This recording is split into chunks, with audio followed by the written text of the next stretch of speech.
I'm not buying the next generation Toyota Tacoma if it doesn't include these.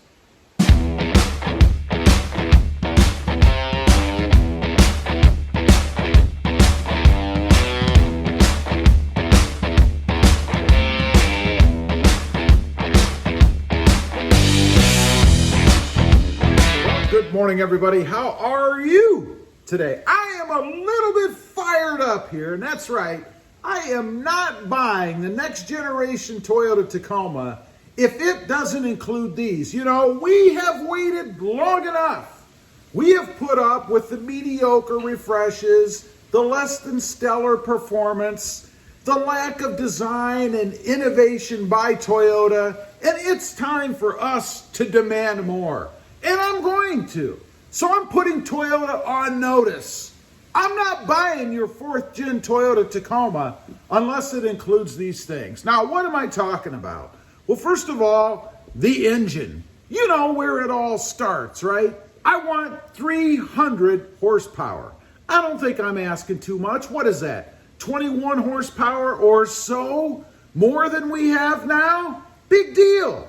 I want 300 pound-feet of torque. This truck needs some oomph off the line, you know? I am sick of sitting next to a Honda Ridgeline and getting beaten off the line. I want some torque. I want some power. The transmission. Now, we're talking about the automatic here because I am hoping they at least continue, and I think they will for a little bit anyway, the manual transmission. But when it comes to the automatic, we need at least an 8-speed automatic. 6-speed? What are we, back in the 1960s? We need at least an 8-speed transmission in the automatic, or even a 10-speed. I mean, come on, Toyota, everybody else is doing it. My Jeep Gladiator is doing it. Why don't we have more speeds, more gears in the automatic transmission? Fuel economy. Now, I know it's a truck, right? And everybody always whines and complains. Why are you talking about fuel economy? It's a truck.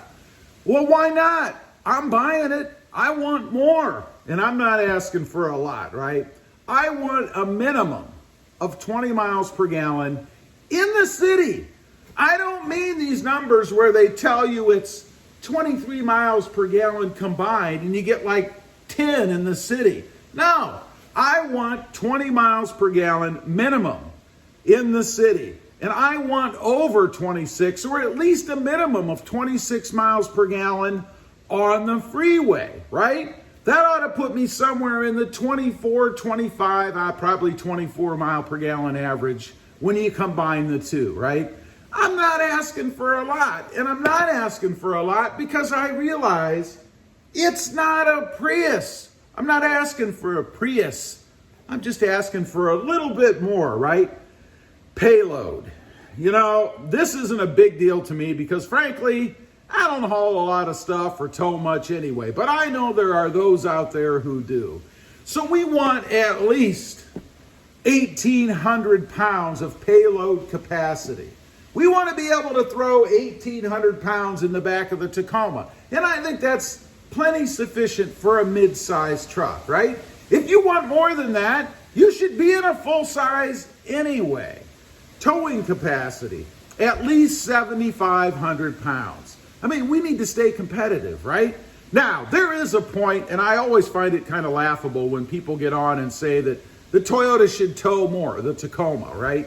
It's not a very heavy truck anyway. I mean, what are you going to do? Put 20,000 pounds on the back? And then as soon as it's windy outside, that trailer, whatever you're towing, is going to throw that truck all over the road? I realize that. But we have to stay competitive, right? 7,500 pounds of towing, I don't think is too much to ask.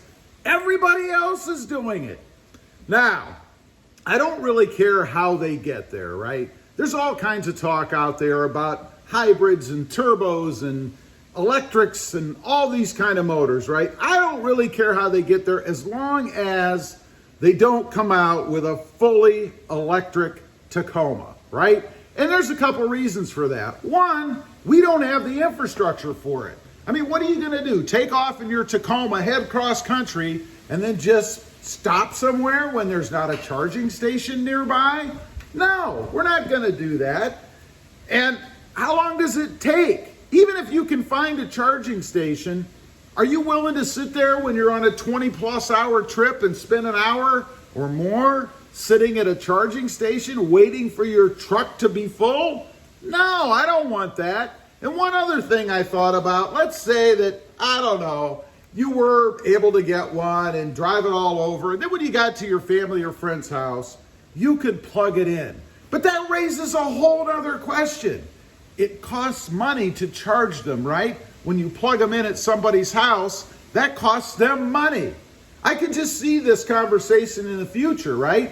People pulling in with their electrics and thinking that they should just be able to plug in to their friend or family's house without paying anything. I mean, do you do that now with your gasoline-powered motor? Do you pull up to your friend's house and siphon the gas out of their vehicle and put it into yours and not pay a dime? Do they have 5-gallon jugs of gas sitting around so you can fill your truck up? No, but I can see it coming.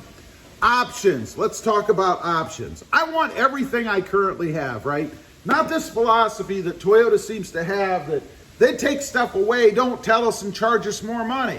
I don't want that. In the next gen, it better have everything I have in it right now. In other words, everything that I got as a stock truck. In addition, I want push button start, and I want that on the manual too. There's no reason the Toyota Tacoma can't have a push button start with a manual transmission. My Honda Civic Sport did. I mean, come on. Touch entry. I don't have that. I want to be able to walk up and touch the handle to get in. I want that to be standard. Proximity unlocking. You know, I would love to be able to walk up the truck or walk up to the truck. The key's in my pocket, right? Because I have touch entry and push start and all that stuff, and just have it unlock. It's a simple thing. Minimum 10-inch infotainment system. Others have it. We have this little dinky screen. It's bigger than it used to be, but it's not very big. 10-inch minimum. I want a factory lift, at least available. And I realize not everybody wants a lift. That's okay. And Toyota did take a step in that direction, right? They now have the TRD lift kit available. Dealer installed, supposedly, although I've heard you can buy it and do it yourself now. But I want a 3-inch option from the factory. Big deal. How much more could it take? No chrome option. The days of chrome are over. I want a blacked out edition all the time on all the trim levels. Doesn't mean you can't get chrome if you like chrome. There's nothing wrong with that. But I want the option. Rain sensing wipers. Why not? All LED interior lighting. I mean, come on. The days of getting in and having that yellow hue when you get in your truck, they're gone. Driver's side grab handle. You know, recently I put one in my truck as an aftermarket part, but why isn't that standard? They took it out. We don't know why. Rumor is it was a safety concern. What about everybody else that has one? They just don't care about their customers? I don't believe that. Heads-up display. We talk about safety. Toyota talks about being reliable and safety concerned and all that. Why not have a heads-up display? So instead of having to look down to see things, I can just keep looking ahead at the road. Body and styling. Now this is an area where I don't think Toyota really needs to do much. I mean, they could raise the cab height a little bit, maybe an inch or so to give people more room on the interior. Doesn't really bother me too much, but a few people complain about that. I'd even be okay if maybe they just rounded things just slightly, maybe a degree, nothing huge, if they have to make a change. And you know they will, because it's a new model, it's a redesign, they're gonna have to mess with it a little bit, right? So go ahead, give me just a little bit more rounding, but that's it. It looks awesome as it is. There's a reason it's the #1 selling truck, mid-size truck, right? One other thing that it does not need, and this would stop me from buying it all by itself, and that is auto stop. No auto stop, or for God's sake, if you have to include auto stop, give me the ability to push a button and disable it permanently. It's up to me, right? It's my dollar, it's my dime. just a button to push it. My old Porsche had that. I mean, come on, it can be done. Anyway, these are just a few things that Toyota needs the next generation Tacoma to have, or I'm not buying it. Leave a comment, let me know what you think. I'm sure there are other things that are more important to you. I'd be curious to know what those are. Also, real quick, if you're interested, I have 2 other channels. The first is RobMotive JT, all about my 2020 Jeep Gladiator sitting out there in the bright sky.